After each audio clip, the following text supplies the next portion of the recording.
had a mentor who works in the industry, and she helped me do my first script. And she was like, yo, I think you got a lot of talent. You need to keep doing this. Daredevil Born Again. I know some people really liked it. Some people loved it. Some people enjoyed it for what it was. I didn't like any of it. I can't stand Thor Ragnarok.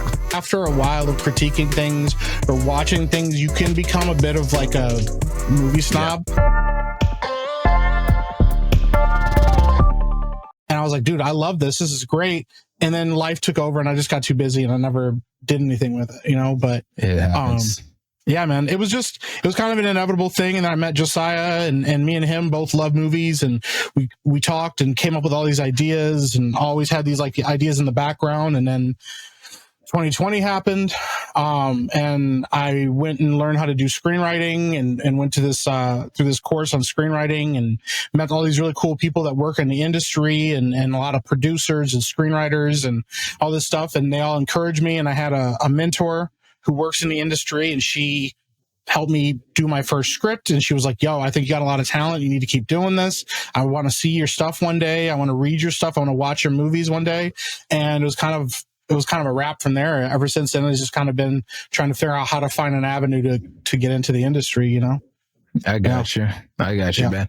I would tell you your journey with writing and different things like that, similar to my own. I was always big into, films, even though it's funny because my cousins, they tell me that I don't have enough credits, or I don't have the, and what they mean by credit is there's certain movies that I've never seen that people are like, they're like, that's like, to be able to judge on what a good movie is, their stance is you have to have been able to see these other movies, to see these really great movies, to be able to judge whether or not this movie, because something will come out. Like I mentioned to you, I can't stand Thor Ragnarok. That movie that's a good first half of that movie is to me, I'd watch a lot of other Marvel movies before I turn that movie on. And that movie, like, I just like, it's for me, because of the tone and the way the story was told and all that it was like, hey, they forgot what it was. Now I won't call myself a purist, but I don't need funny Thor. I also don't really care for that. So when people say Thor Dark World was too dark, and the first Thor and all that kind of stuff, and people wanted it to lighten up for that, that's kind of where I started to fall off, actually, because Thor was never really that type of character for me. Same reason why I don't really care for the Loki show.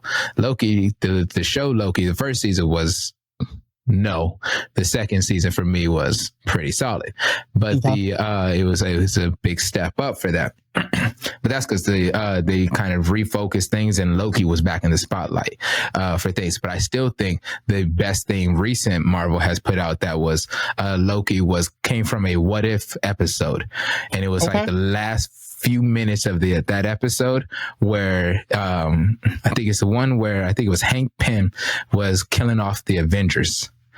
It's in that episode where you get Loki, and he basically takes over the US. And it takes me back to Avengers, the original Avengers Loki.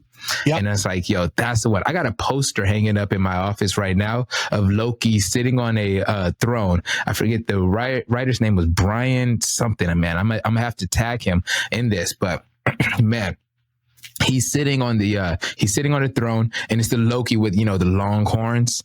And he's sitting there, and he has the Tesseract in one hand. The Infinity Glove is at his feet. Thor's hammer and Iron Man's helmet is laying down. Captain America's shield is on the ground, all at his feet and everything. And he looks so menacing.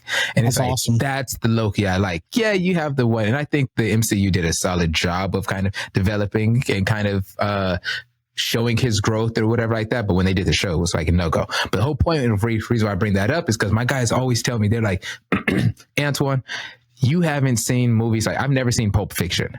And so then they're like, no, if you tell you've seen that, you can't tell us what a good movie is. And I understand that.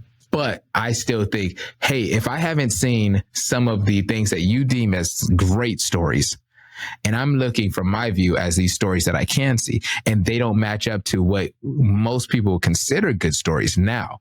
Because the things that I say, hey man, that was a really good movie, like, then most people would typically do that. Critics and all that kind of stuff. When it's like, most of the time people would appreciate that. Then I'm like, then my stance is still valid. That's just the way I see it. Yeah, I think a critique is a weird thing because it's all based on your understanding of things. And I think there's a threshold where if after a while of critiquing things or watching things, you can become a bit of like a movie snob. Yeah. I'm a self-admitted movie snob. I realized it one day.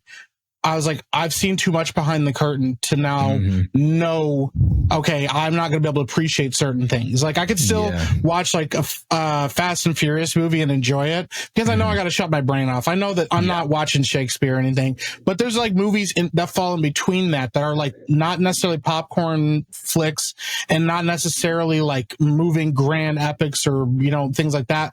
And those stories can become hard to sort through, and it can be hard to be objective about certain things. It's like a really good example right now is Daredevil Born Again. I know some people really liked it. Some people loved it. Some people enjoyed it for what it was. I didn't like any of it, but that's because I loved the Netflix Daredevil so much, and I thought the writing quality is so phenomenal. And to see this be a continuation of that is a slap in the face to what I think is great art. You know, I think it's important to because that's the thing. Everybody has their favorite movies. They go, "What, you haven't seen this?" I still get that, and I watch a ton of movies. But it's like I think it's important to watch things that are, I would almost argue, are deemed some of the top of like excellence. Like I just recently watched Breaking Bad. I regret that I didn't watch it a lot sooner. Oh yeah, because it's great.